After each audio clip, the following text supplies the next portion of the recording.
going on, koi and pond fans? So I want to keep the video content coming for you through the winter time. So in this video, I'm going to show you what do I do to manage this pond here. I got two of them. I got a big one over there and a small quarantine pond here.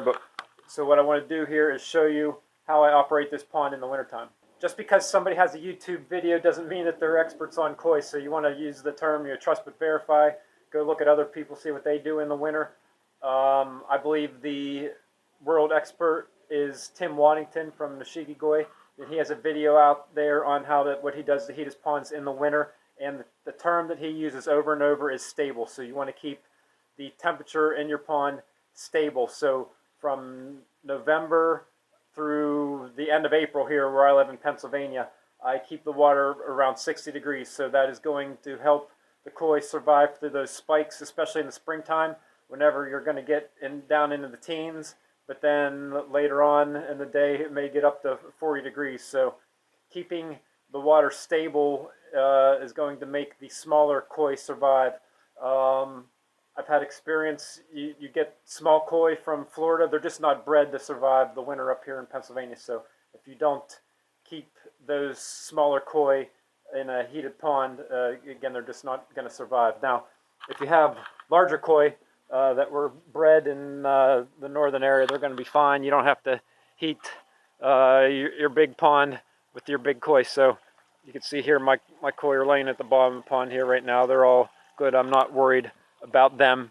I do shut off the waterfall and the above ground pond because you don't want cold, very cold water dumping into this water that's underground. So I've done videos in the past on it.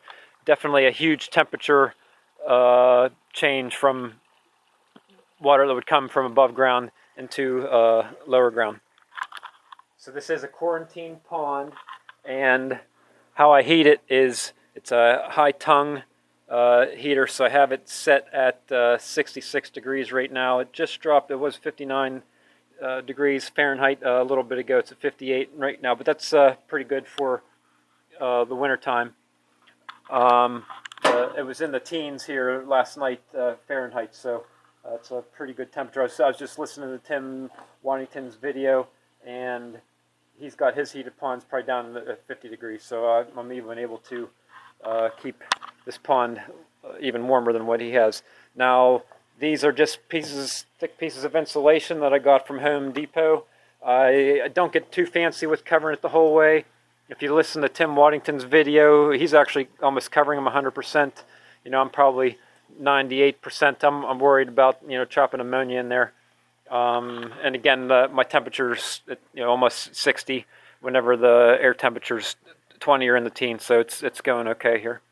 I'm going to go ahead and take off the insulation for you. So I do have the koi that I just bought from Fitz's Fish Pond are in here. So I bought them 1 to 2 weeks ago, and again the water temperature was in the 60s there at Fitz's Fish Pond. So you don't want to buy a fish with 60-degree water and then bring them back and throw them in the water that's freezing at night. So, and again, you got to quarantine.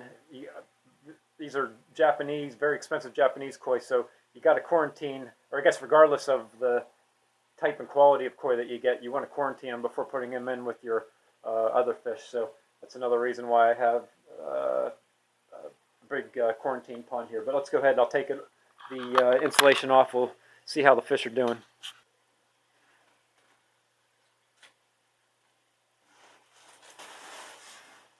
I do not feed my koi in the winter time. I do have a aerator in here, just running a cheap aerator right now. I do have a commercial aerator coming for Christmas gifts, so I plan on, stay tuned. I'm going to do a video on that aerator and just a review of other aerators that I have and recommendations on what type of aerators you should purchase for your pond. I'm going to go ahead and turn the waterfall off right now just so you can see the fish a little bit better here in the video.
If you watch my video from Fitz Fish Ponds, you will learn a little about what salt content your pond should be, especially for quarantine and mixing with other fish. So currently I keep this pond at, it's almost 0.5, it's probably in the 0.4%.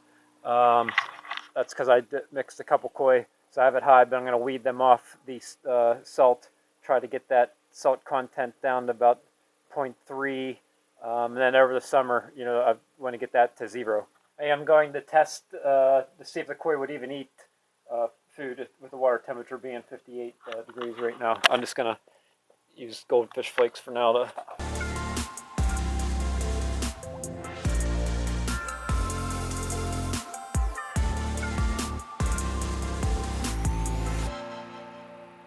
Alright, surprisingly enough, they are eating a little bit of goldfish flakes anyway, but should probably be cautious on what type of food you put in, make sure it's real high quality. But again, I'm not going to feed them much, if anything, over the winter time. Absolutely, in that cold of the pond, you don't feed them at all. Alright, I went ahead and covered the pond back up. I hope you enjoyed the video. Again, I want to keep on pumping out the content here for you. I appreciate anybody hitting the like button or my subscribers. This, by heating the pond, absolutely cannot tell a difference in my electric bill. I mean, it's nothing. I could technically plug another one of them in there and keep it hotter, but that's not necessary. If you watch Tim Waddington's video, you don't want it boiling like a hot tub. Again, the purpose is just to keep it balanced, stable from the temperature swings that you get in the wintertime here. So.